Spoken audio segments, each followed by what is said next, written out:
You want to put what Derrick Henry's done, at least in the last 5 games, if not his entire career, into words? Oh man, and listen, I am on record. I'm a guy who, when I watched Alabama running backs, I felt like they came into the league a little beat up because of how much they relied on them so much at Alabama and how physical the SEC can be. And I wondered if he had it's not the actual speed, but the foot speed to actually navigate when holes are, you have to make a cut and quick feed and for a big guy. And man, he's whatever he didn't have, he's definitely worked on it. His lateral movement is better, but just a breakaway speed. I didn't, and I remember, because you guys mentioned this. I remember Eric Dickerson used to not look like he was running that fast, and it's because they're so big. It's just like they're galloping. He has the same. I'm like, it doesn't look like he's running that fast, but the guys whom are chasing him, they're going backwards, or he's that fast. But it's unbelievable, man. We had him on the show last week, Marshall, and I asked him what his world was like a day after a game, and his recovery appears to be working just as well as the day of the game or last night, the night of the game, because it just looks like it's effortless, which is, I know it definitely is not. He looked like when he was talking to Lisa Salters last night, like he had just, strolled through the park. Like it did not look like he was in any way, shape, or form banged up, hurt, gassed. He looked like he could go another quarter if necessary. Yeah, and here's the thing. I'm gonna say this, and I don't want to be the old guy talking about, back in the day when you literally had training camp and you banged.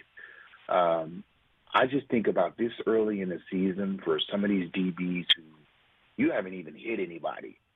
You got 6'4", 250 coming downhill at you, and nobody's touched him yet.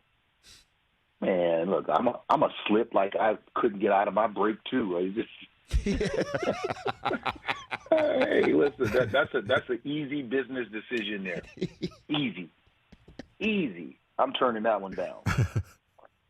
Well, what about his preparation? I mean, and what it must take, because he is. To say he's on pace to obliterate everything, including that Chris Johnson record that you used to hold of most scrimmage yards in a regular season, we're not even talking about an extra 17th game. Like, he's on pace to obliterate it in the regular 16 games that you had, Marshall. Yeah. So it's there. And here's the thing. He has a coach. He's playing for a coach who that's the mindset.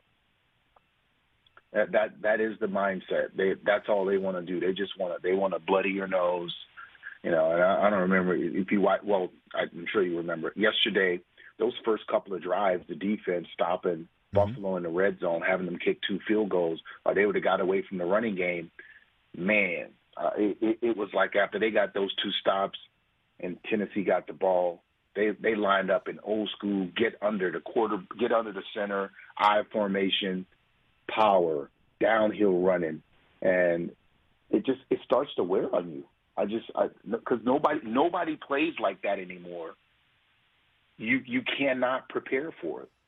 And I just always remember, Marshall, watching games with you at the NFL Network for all those years, and you would be infuriated when you watch somebody run successfully 2-3 straight snaps and then tap their helmet and run off the field. I never see him tap. Never see him tap, ever. I'm going to tell you, I have to. He's full. He is everything you want, and his conditioning is top notch. That's all I want. That's all I look for. Last night, I'm talking after a powerful one, big time, break tackles, get the yards, back to the huddle. And I always say, by the time you run off the field and run back on, you didn't catch your breath. I mean, And I like the way he's playing, and I like the way that they play with him, and how that's their identity as a team. And if they lose, they're going to lose with that identity. Do you think, and last one for you on this subject matter, you think you're going to have a Nitschke luncheon with him at one point and welcome him into the club of football heaven in Canton, Ohio? Easily. Oh, my God, Rich, easily. I mean, this dude, what he is doing. And here's the thing. There's nothing like him in the league right now. I mean, the closest thing is Najee Harris over in Pittsburgh. It's the closest thing. There's nothing like him in football for you to prepare for. Like, I'm just thinking about it. Think about back in the day when you didn't have that many scrambling quarterbacks. When you played against Vic, you would have a wide receiver go, like, pretend to be Vic. Yeah. What did they do? They put a defensive lineman back there to be him? You're right. I mean, you are so right. There's no scout teaming this guy. There's no scout team. Right. Like, scout team, you got to go get your defensive end to go to be Derrick Henry. That's serious. It's unbelievable. I'm telling you. Just it's his size, his speed, and his agility. Because that's what I thought he didn't have.